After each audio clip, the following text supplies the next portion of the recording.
Buenas, a ver, ¿examen de geometría analítica a la vuelta de la esquina? Pues venga, que este es el sitio perfecto. Vamos a darle un buen repaso rápido y al grano a todo lo importante para que lo lleves fresquísimo. Uf, la palabra examen ya pone nervioso a cualquiera, lo sé. Pero de verdad, tranquilidad. Pensemos en esto de la geometría como si fuera montar un mueble de IKEA o jugar con Legos. Al principio ves un montón de piezas sueltas, vectores, puntos, ecuaciones y piensas, ¿por dónde empiezo? Pero en cuanto entiendes para qué sirve cada una, todo encaja a la perfección. Y eso es justo lo que vamos a hacer aquí. Así que, manos a la obra. Vamos a ir desmontando cada concepto pieza a pieza, paso a paso. Ya veremos cómo, si lo ordenamos bien, hasta lo que parece más complicado se vuelve bastante lógico. Empezamos. Vale, pues vamos a la cimentación. El punto de partida de todo esto.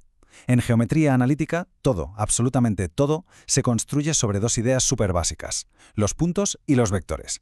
Los puntos son como chinchetas en un corcho, ¿sabes? Ubicaciones fijas. Estoy aquí. Y los vectores, pues los vectores son las instrucciones para ir de una chincheta a otra. Son sin duda nuestros ladrillos fundamentales. Entonces, ¿qué es un vector? Pues mira, es básicamente una flecha. Una flecha que te dice cómo llegar desde un punto A hasta un punto B. Y como se ve ahí, tiene tres cosas que lo definen. El módulo, que no es más que su longitud, o sea, cuánto mide esa flecha. La dirección, que es como la autopista infinita por la que viaja. Y el sentido, que te dice si por esa autopista vas, digamos, hacia el norte o hacia el sur. Vale, ¿y cómo traducimos esa flecha a números? ¿Cómo calculamos sus coordenadas? Pues es de lo más fácil que hay, de verdad. Siempre, siempre restas las coordenadas del punto de llegada menos las del punto de salida. Extremo menos origen. Por ejemplo, si A es 2, 3 y B es 4, 7, el vector AB es, pues, 4 menos 2, 7 menos 3, o sea, 2, 4. Y ya está, no tiene más misterio. Y si ahora queremos saber la longitud de esa flecha, ¿cuánto mide nuestro vector? Pues recurrimos al MVP de las matemáticas, el teorema de Pitágoras. Es que es exactamente eso. Las coordenadas del vector v1 y v2 son los catetos de un triángulo, así que coges la primera componente, al cuadrado, la segunda, al cuadrado, las sumas y le haces la raíz cuadrada. ¡Hecho! Perfecto, ya tenemos nuestras piezas de Lego, los vectores. Ahora, ¿qué podemos hacer con ellas? Vamos a ver cómo operar, cómo jugar con ellas. Y la buena noticia es que las operaciones básicas son súper intuitivas. Venga, vamos a verlo. Mirad qué fácil. Para sumar dos vectores, pues sumas las x con las x y las y con las y. Componente a componente. Y para multiplicar un vector por un número, pues lo mismo. Multiplicas cada componente por ese número. Esto último es como hacer zoom con una foto. Si lo multiplicas por 3, haces el vector 3 veces más largo en la misma dirección. Si lo multiplicas por -1, le das la vuelta, cambia su sentido, pero mantiene la misma longitud. Muy bien. Ahora que dominamos lo básico, subimos un poquito el nivel. Vamos a por una herramienta un poco más especial: el producto escalar. Esto ya nos va a permitir hacer preguntas más interesantes, como por ejemplo, ¿qué ángulo exacto forman dos vectores entre sí? Ojo que aquí está la clave de todo. Cuando haces el producto escalar de dos vectores, el resultado no es otro vector, es un simple número, un escalar. De ahí el nombre, y esa fórmula que veis, esa es la magia. Es la que conecta la multiplicación de los vectores con sus longitudes y, lo más importante, con el coseno del ángulo que los separa. Y aquí es donde uno se pregunta, vale, muy bien, ¿y esto para qué narices sirve? O sea, ¿por qué querría yo multiplicar dos flechas para que me den un número? Pues aunque no lo parezca, esto es súper útil.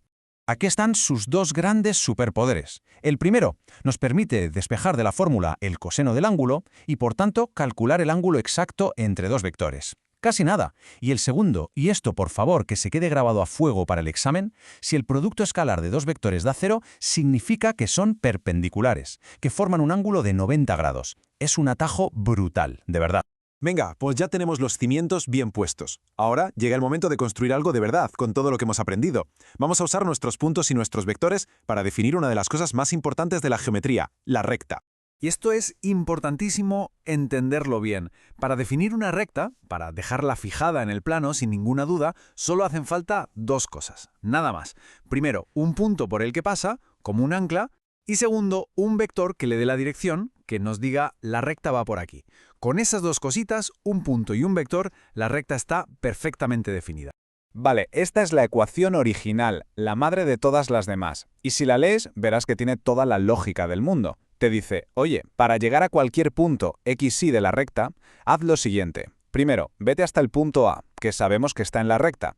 Y una vez allí, muévete un poquito o un muchito en la dirección del vector V. Ese poquito o muchito es el parámetro, la letra griega lambda. Si lambda es 1, te mueves la longitud del vector. Si es 2, el doble. Si es menos 0,5, la mitad hacia atrás. Las paramétricas no son más que descomprimir la ecuación vectorial. En vez de escribirlo todo junto, lo separamos en dos líneas, una para la coordenada x y otra para la coordenada y. Es exactamente la misma información, pero presentada de otra forma. Es muy útil, por ejemplo, en problemas de física, para saber la posición de algo que se mueve en línea recta en un instante de tiempo.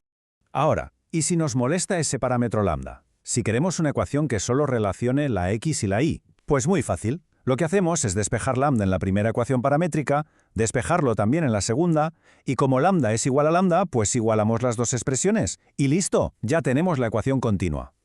Ajá, esta sí que nos suena, ¿verdad? Es la de toda la vida. Y igual a m por x más n, la ecuación explícita. Lo genial de verla ahora es entender de dónde sale la famosa pendiente, la m. La pendiente no es ni más ni menos que la información de la inclinación que nos daba el vector director. De hecho, un truco muy bueno es saber que un vector director de esta recta es siempre 1, m. Y para terminar el tour por las ecuaciones, la general. ax más bi más c igual a 0. Aquí está todo en un lado igualado a 0.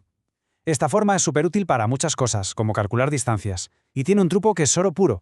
Si te dan la recta así, puedes sacar un vector director al momento, sin pensar. Es el vector menos b, a. Te coges el número que acompaña a la y, le cambias el signo, y esa es la primera coordenada. Y el número que acompaña a la x es la segunda. Un atajo que te salva en los exámenes. Bueno, pues ya sabemos construir rectas de 1000 maneras distintas. El siguiente paso lógico es, ¿qué pasa cuando tenemos dos? ¿Cómo se relacionan? ¿Y cómo medimos distancias entre ellas o con otros puntos? Vamos a ver justo eso. En un plano, dos rectas solo pueden estar de tres maneras, no hay más. O son secantes, que es lo normal, se cortan en un punto. O son paralelas, como las vías del tren, nunca se tocan. O son coincidentes, que en realidad es que son la misma recta, una encima de la otra. ¿Y cómo lo sabemos? El primer paso es siempre comparar sus pendientes. Si son diferentes, listo, secantes. Si son iguales, entonces o son paralelas o coincidentes. Para desempatar, cogemos un punto de una de ellas y vemos si también pertenece a la otra. Si pertenece, son la misma recta, coincidentes. Si no, son paralelas. Y llegamos a una pregunta que cae sí o sí en los exámenes. Calcular la distancia más corta desde un punto hasta una recta. Podríamos hacer un montón de pasos. Calcular una recta perpendicular, el punto de corte, un lío. Pero no, tenemos esta fórmula maravillosa. Lo único que necesitas es tener la recta en su forma general, ax más bi más c igual a 0. Y las coordenadas del punto. Sustituyes los valores del punto en la ecuación, lo pones en valor absoluto y lo divides por la raíz de a al cuadrado más b al cuadrado. Es una herramienta de precisión brutal. Y aquí lo tenemos todo junto, nuestro kit de supervivencia para la geometría analítica. Tenemos los vectores, que son nuestros ladrillos para definir dirección y tamaño. Tenemos el producto escalar, nuestro metro y escuadra para medir ángulos y comprobar perpendicularidad. Tenemos las 5 ecuaciones de la recta, que son los planos para trazar cualquier camino. Y por último, las fórmulas de posición y distancia, para medir y comparar. Con estas 4 cosas se puede resolver casi cualquier problema. Y con todo esto repasado, la pregunta es para quien esté escuchando. Con estas herramientas ya en la mano, desde calcular el ángulo entre dos vigas hasta encontrar un punto de choque o saber la distancia a una pared, ¿qué problema que antes parecía un mundo ahora se ve un poco más claro? La clave, al final, es saber qué herramienta de la caja coger en cada momento. Muchísima suerte con ese examen. ¡A por ello!